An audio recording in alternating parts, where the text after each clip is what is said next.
All right, guys. I'm going to roll on to our last speaker. A couple of things before we do that, though. I want to thank our team of volunteers who really made this happen tonight. If you're a volunteer for Thirst DC, raise your hand. Awesome. These people, remember, guys, this is just the first half. It's dance party, drinking, and a little discussion after this, especially with these guys right here. They're just looking good. So, also, I want to thank the core team that helps make Thirst DC possible. Johnny Google, who's our experience coordinator. Super Dave, our web ninja. If you like our website, he did it all. And by the way, we have a lot of Easter eggs on the website that no one seems to figure out, by the way. You should check that out. Lori Notorious, one of the co-organizers, shaking her ass. We have a mad Russian scientist, Evgeny, who's not here. Joy, our volunteer coordinator. And also I'd like to thank Margarita for being our outreach into the community. I really appreciate it. Thank you guys. You guys make this awesome. All right, guys. So, getting to the next final talk. I think you guys, this is going to be crazy. All right, so our final speaker is Miss Danielle Ricks. And this one's out there, guys, and I love it. Danielle here is a jack of all trades. She's a social media maven, and she's a producer. She's worked for BET, The Gayle King Show, CBS, and ABC, correct? She's also kind of awesome in that interacting with all of these people, it's led her to ask this question: What about our smartphones makes us really, really like people? Is it because we really, truly care about the person on the other end? Or are we just addicted to the piece of technology in our hands? She's going to tell us a little bit about smartphones. So, with a thirst for lusty smartphone love, Miss Danielle Ricks kicking it off.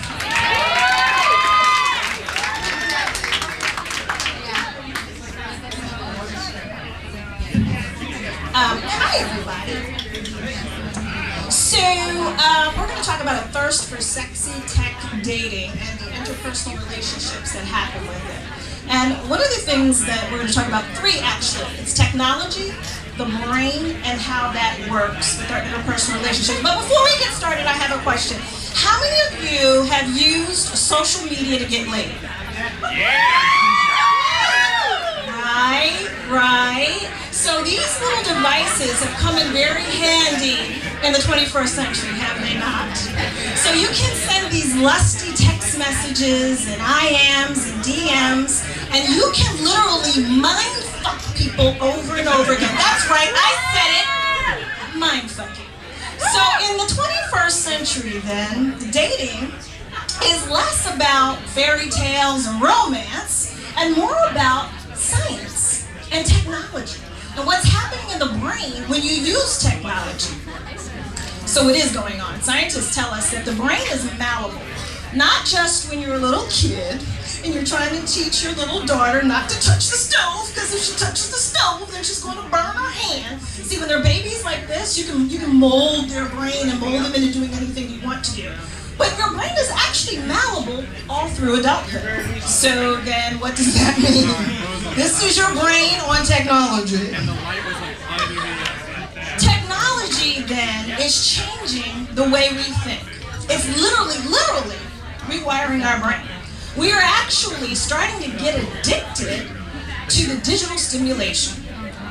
Because, oh God, right? Now, if she's fiddling around in her bag, how many of you right now are saying, I wish she'd shut the hell up so I can go get my phone and see who's contacting me? I know that's what's going on.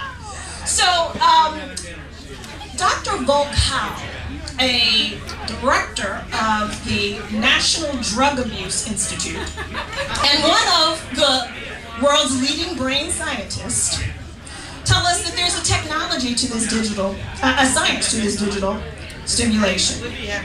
And so I'm going to take you on a little journey. Now stay with me because this is a long journey, but stay with me. We're going to get somewhere, I promise you.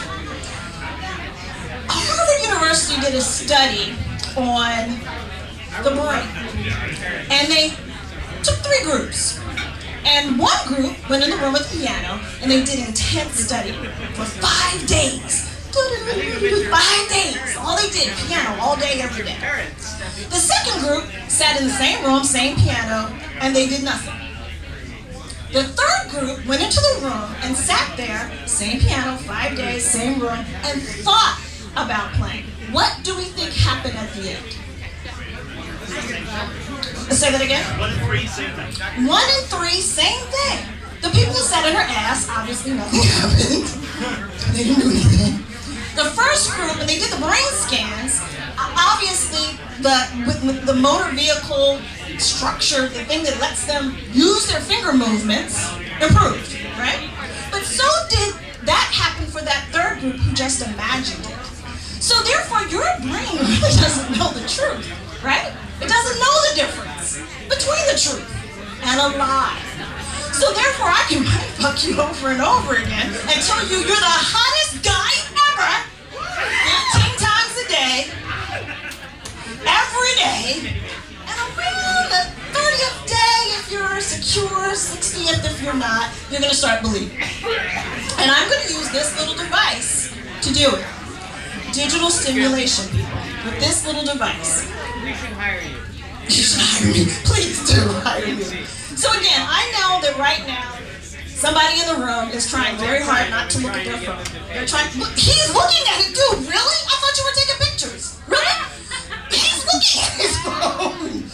We are so addicted to the technology, and that is actually what's happening in our brains. The repetitive motion, that repetitive digital stimulation that's getting us to do this over and over again.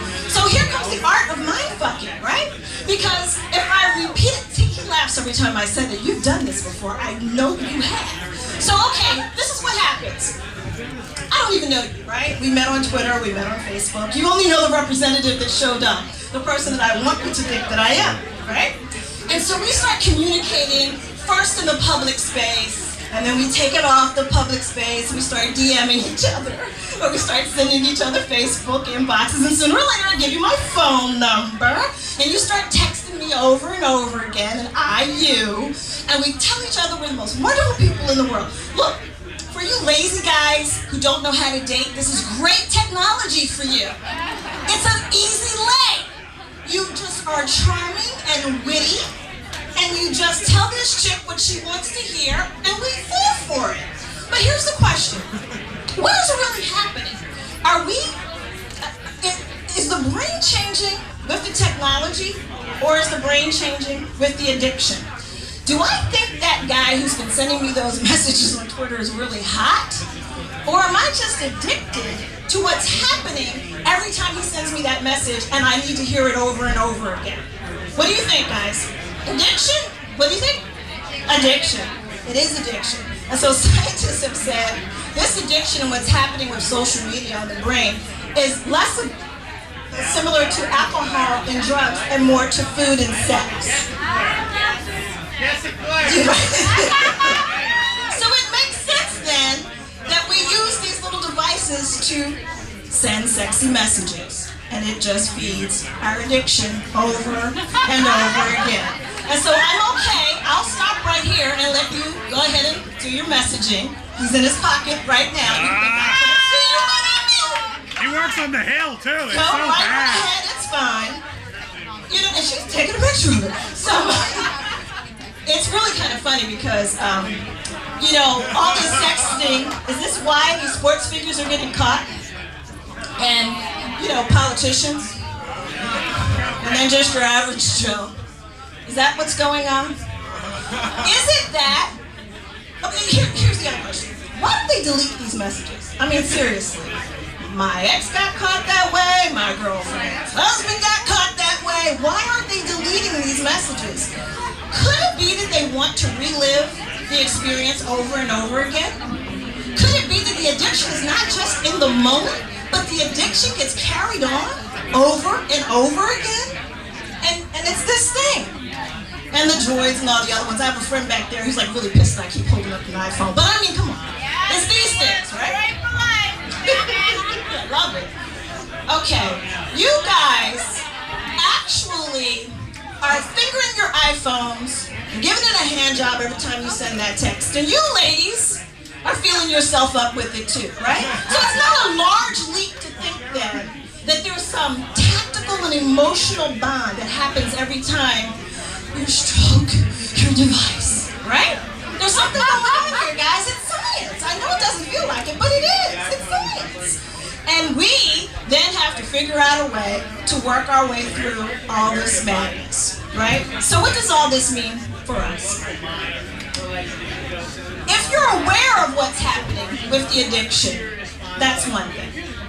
If you are aware on either end of the receiving or the sender end of what you're doing, that's one thing. And by the way, for all you Capitol Hill types in here that, who are addicted to your BBMs and that little red light, can I see it? Can I see the little red lights, anybody? Okay. I used to be addicted to that light too. So it's not just about dating, right? Because it could be anything. The context may be different. And maybe your boss getting in touch with you to tell you have to do something. And maybe that project that you've just been waiting for. Maybe that client that is supposed to be giving you that information. You have to know instantaneously.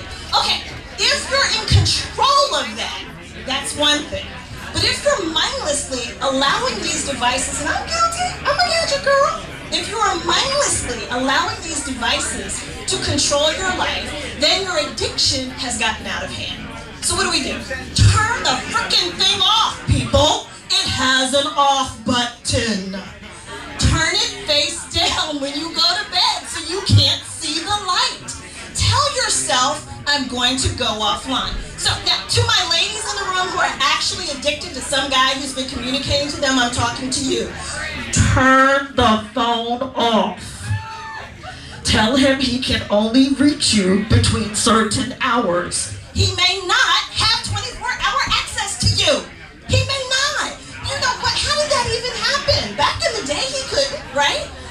Who remembers telephones before answering machines? Okay, you actually had to be home. What a concept. You had to reach me at home, right? So you have the ability to go back in time.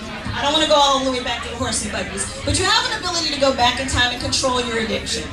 And if you can't control your addiction, talk to me later. I do have a 12-step program. And I'll be more than willing to walk you through what you can do. And by the way, again, oh wow, that's a good one too. I shared with you, but I don't know you all that well. All right, anybody have any questions for me? Thank you. That is my presentation, and you have been mindfucked. We have one. Yes, indeed. And it's a lady. And it's a lady. Hi, I was just wondering, when you say addiction, are you seeing an addiction to the technology or an addiction to the information? Well, you know what? That is the question. The question is if the technology and the use thereof, the digital stimulation, is rewiring our brains, and then our brains are changing behavior. The question is, are we addicted to the act because our brain has been changed? Or is our brain changed and therefore we're addicted? That is actually the question. Because I'd say, like, for example, you're saying, like, using girls for messages or vice versa. Right. Is it just technology has the accessibility for people to send you those messages daily where you might not be seeing them? Whereas the person could be saying the exact same thing daily to basically the same. It is Just the provides greater access. it's the instantaneous messaging of the digital stimulation. Because if he was in the room saying, if he was in the room, would he really tell you 15 times that you're the hottest thing ever? I mean, really, would he? Right? Would he tell you in the middle of the night? Would there be a message for you when you wake up in the morning? Would you send him, if he was downstairs, a sexy text message of you in lingerie?